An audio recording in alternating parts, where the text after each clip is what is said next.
Nunca podremos insistir suficientemente en la importancia del domingo. El domingo es el centro, la razón de ser, el fundamento de la vida cristiana. Toda la vida de la Iglesia gira alrededor del domingo. Una de las enseñanzas que nos da la ordenación general del misal romano, que es esa introducción que tienen esos libros grandes que tenemos los sacerdotes en el altar, donde están recogidas todas las enseñanzas y normas de cómo se debe de celebrar la Santa Misa, dice que no se anteponga ninguna fiesta ni ninguna celebración a la fiesta del domingo, porque es la gran solemnidad. De hecho, a mí me llama la atención la poca solemnidad con que muchos párrocos celebramos la Santa Misa del domingo y la enorme solemnidad que le damos a las fiestas que son una vez al año. Llega la fiesta de la Inmaculada, que me parece estupendo, o la Asunción, u otras fiestas de ese rango, y es que tiramos la casa por la ventana, sacamos todos los ajuares, sacamos los mejores manteles, ponemos las flores más bonitas, nos ponemos la casulla más preciosa y sacamos el incensario. ¿Y por qué no hacemos eso los domingos? Pero si el domingo es mucho más importante que la fiesta de la Inmaculada Concepción, de la Asunción y de cualquier otra fiesta, porque es una fiesta de Jesucristo, en concreto de la resurrección de Jesucristo, que como es cada 8 días, pues cada vez se parecen más las celebraciones a una misa de diario. Yo una de las cosas que hago es usar el incienso todos los domingos y tratar de adornar el altar lo más posible y de darle la solemnidad que se merece. Y estos signos externos, lógicamente, no sirven para nada, por más bonitos que sean y por más flores que pongamos, si el pueblo de Dios, empezando por el sacerdote, no tiene conciencia de la grandeza de lo que se está celebrando, de la maravilla que se está celebrando, porque lo que se celebra en cada Santa Misa es el misterio de Cristo resucitado, la Pascua del Señor, su pasión, su muerto, pero sobre todo su resurrección, porque bien lo dice el apóstol San Pablo, que es decir que bien lo dice la palabra de Dios: si Cristo no ha resucitado, comamos y bebamos que mañana moriremos, aquí nada tiene sentido ni nada vale la pena. Dios ha muerto, encerrémoslo en un sepulcro, echemos el cerrojo, tiremos la llave al río y cada uno que haga de su capa un sayo. Pero si Cristo ha resucitado, yo no puedo más que vivir para Él. Son las palabras del gran Carlos de Foucault. Cuando me di cuenta que había un Dios que me amaba, comprendí que ya solo podía vivir para Él. Cuando me di cuenta que Cristo había resucitado, comprendí que yo solo podía vivir para Jesucristo. Si esto es verdad, esto transforma mi vida, da sentido a mi vida y vale la pena vivir. Yo no sé para qué vive una persona que no es que no cree en la resurrección de Cristo, que es que no tiene la resurrección de Cristo en el centro de su vida. Y así, las palabras del profeta Isaías hoy en la primera lectura nos hablan de la terrible pasión del Señor, que Cristo no es que esté vivo, es que ha resucitado, porque estar vivo estamos vivos todos, pero no todos hemos resucitado con nuestra carne ya plenamente glorificada. Pero si Cristo ha resucitado es porque ha sufrido espantosamente y ha muerto en la cruz. Y esto es lo que anticipa proféticamente el profeta Isaías. Yo no resistí ni me eché atrás. Ofrecí la espalda a los que me apaleaban, las mejillas a los que mesaban mi barba. No me tapé el rostro ante ultrajes y salivazos. Si es que precisamente por eso el sacerdote rompe la hostia en la patena, en el altar, para indicar que ha habido un verdadero sacrificio. Un sacrificio incruento, un sacrificio en sentido litúrgico, pero un sacrificio real.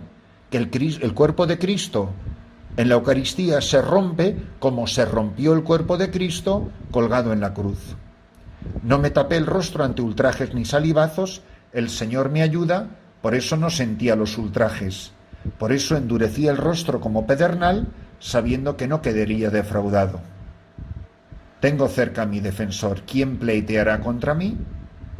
¿Quién tiene algo contra mí? Y así, ¿quién me condenará? El apóstol Santiago, en la segunda lectura, nos habla de las consecuencias de la Pascua en nosotros. Si Cristo ha resucitado, si el domingo es el centro de nuestra vida, entonces que se note. ¿De qué le sirve a uno, hermanos, Santiago 2,14? ¿De qué le sirve a uno, hermanos míos, decir que tiene fe si no tiene obras? ¿Es que esa fe lo podrá salvar? Supongamos que un hermano o una hermana andan sin ropa y faltos de alimento diario, y que uno de vosotros les dice: Dios os ampare, abrigaos y llenaos el estómago, y no le dais lo necesario para el cuerpo.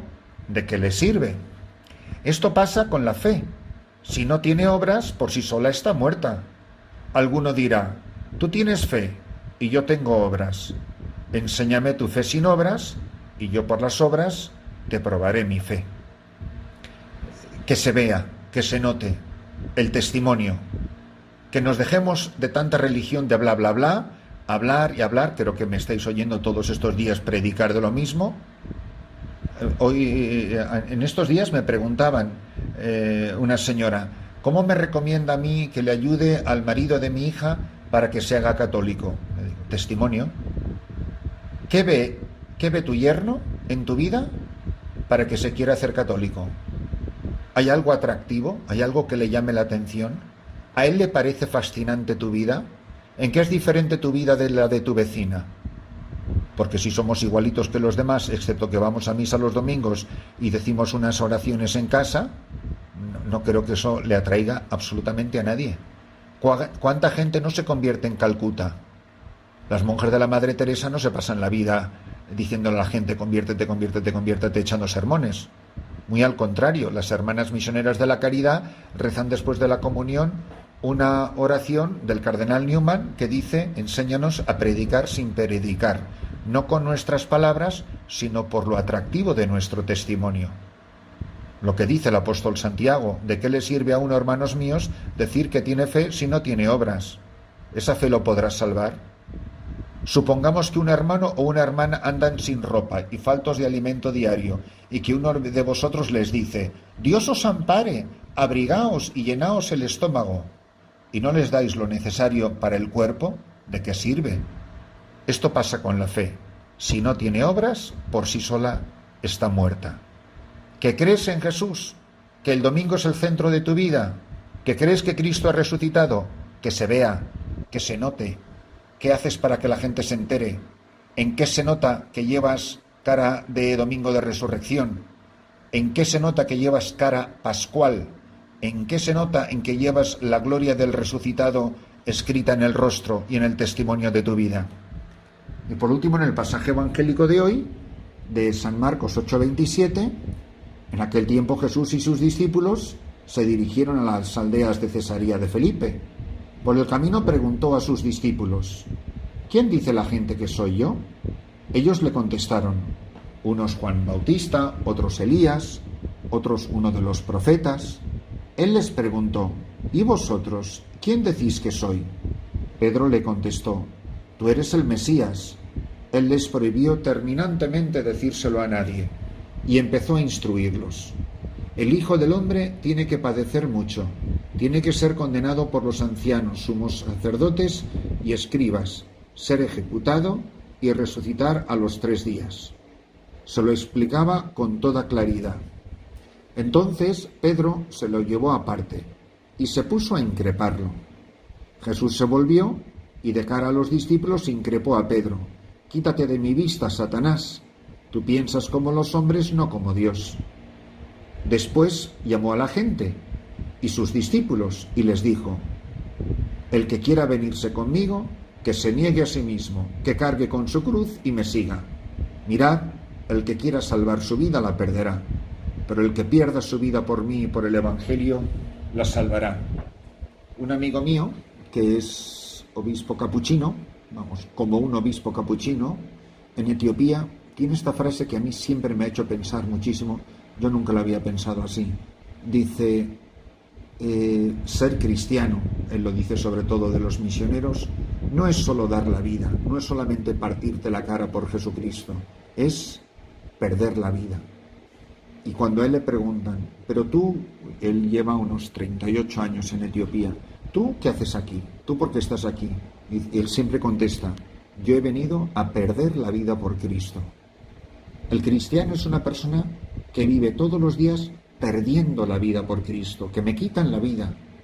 No es que yo entrego algo, no, que me la quitan. Entonces, el que vive en serio la Santa Misa, el que vive en serio la espiritualidad del domingo, que es el centro de toda espiritualidad católica, si el domingo no está en el centro de nuestra vida espiritual, tendremos una ideología, pero no seremos cristianos, no seremos católicos. Es el que vive la Pascua del Señor, el que está dispuesto a perder la vida, el que está dispuesto a cargar con el yugo, el que no se convierte en un tropiezo para Jesús, los que no pensamos como los hombres, sino tenemos la mente de Dios. El que quiera venirse conmigo.